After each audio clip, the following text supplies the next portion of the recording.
This week we start a new book, the book of Bamidbar, and we start with Parshas Bamidbar, which talks about, amongst other things, the way the Bnei Israel camped around the Mishkan in the desert. In Bamidbar Perek Gimel Posuk Lamed Ches we read, V'hachonim lifnei ha-Mishkan kedma lifnei Ohel Moed Mizracha Moshe v'Aharon. Those who camped before the Tabernacle, the Mishkan, in the front before the Ohel Moed, the tent of meeting, on the east were Moshe, Aharon and his sons, as you can see in the picture.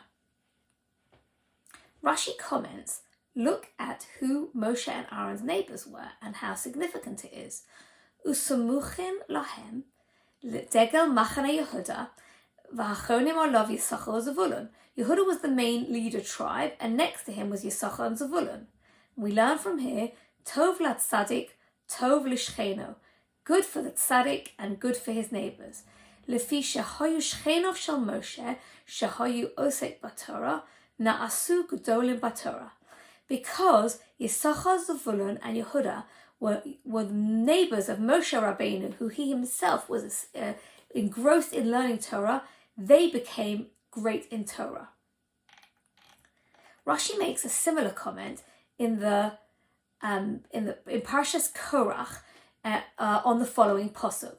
Vayikach Korach ben Yitzhar ben Kahos ben Levi, and Korach, the son of Yitzhar and the son of Kahos, son of Levi, got involved in a dispute. V'Dosan v'Aviron b'nei Eliyav v'On ben Peles b'nei Reuven. And Dosan and Aviron, the sons of Eliyav, and On ben Peles, who all together, the three of them, were the sons of Reuven, got involved in the dispute as well. The question is, the dispute was about the leadership, and they did not come from the tribe of Levi, so they could not be involved in a dispute for leadership. How on earth did they get involved?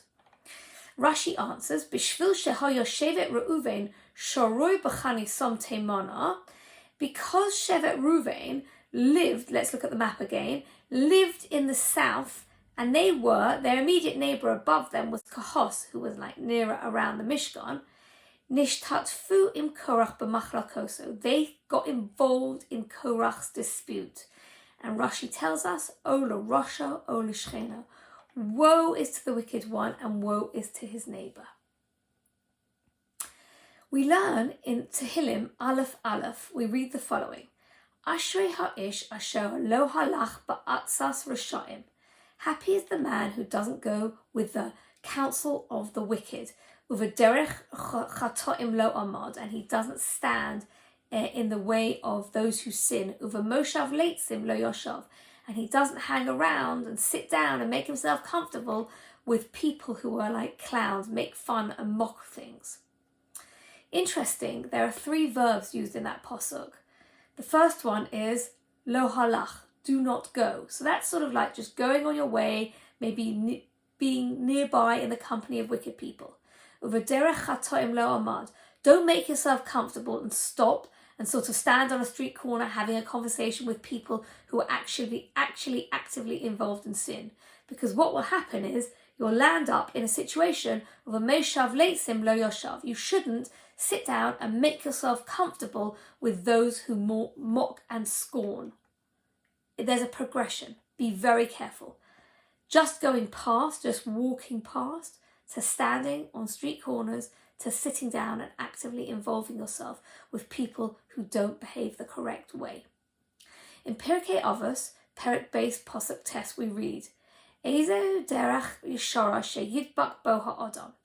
Rabbi Yochanan asks, what is the right way that a person should behave? Who should a person cleave to? And Rabbi Yossi answers, Shochen Tov. The most important thing is a good neighbour. The Rambam, Maimonides, in his Mishnah Torah, Hilchas Deos Vov Aleph, teaches us the following. Derech brioso shel Adam lihiyos nimshach b'deosov uv'ma'asov achar re'av v'chaverov. It is natural for a person to follow opinions and actions of those people he spends his time with, his friends and his neighbours. V'nohei kaminhag anshe medinoso, and a person behaves like those around him in the area that he lives in, the state or the country that he lives. Things that are socially acceptable slowly filter in and become acceptable. Lefichoch sorich odom lehischaber latzadikim v'leishev etzel chachomim tomid. So what a person should do is, it's important that a person should attach himself and make himself friendly with tzadikim and sit with wise people, always sit with wise people, kedei sheyilmod mima'asehem, in order that that person should learn from their deeds. I find it incredible that Rashi, who passed away in 1105, and the Rambam, who lived in the 1200s, already were aware, and they could pick out in the Torah that the very fact that so much detail is put on where the Bnei Israel camped and how they camped around the Mishkan in the desert can teach us something that we can learn from psychology, the idea of nature versus nurture. This is not a new debate, but I'm sure it's after Rashi and the Rambam, and it's written in the Torah, the Pesukim, every word is precious. Nature refers to all genes and hereditary factors that influence a person, from our physical appearance to our personality characteristics. Nurture refers to the environmental variables that impact us. For example, early childhood experiences, how we are raised, social relationships, and our surrounding culture and friends. We can learn from Parshas Bamidbar that even though we are all born with certain natural tendencies, we should do our best to surround ourselves and influence ourselves with people who are good for us and make us into better people. Wishing everybody a good Shabbos.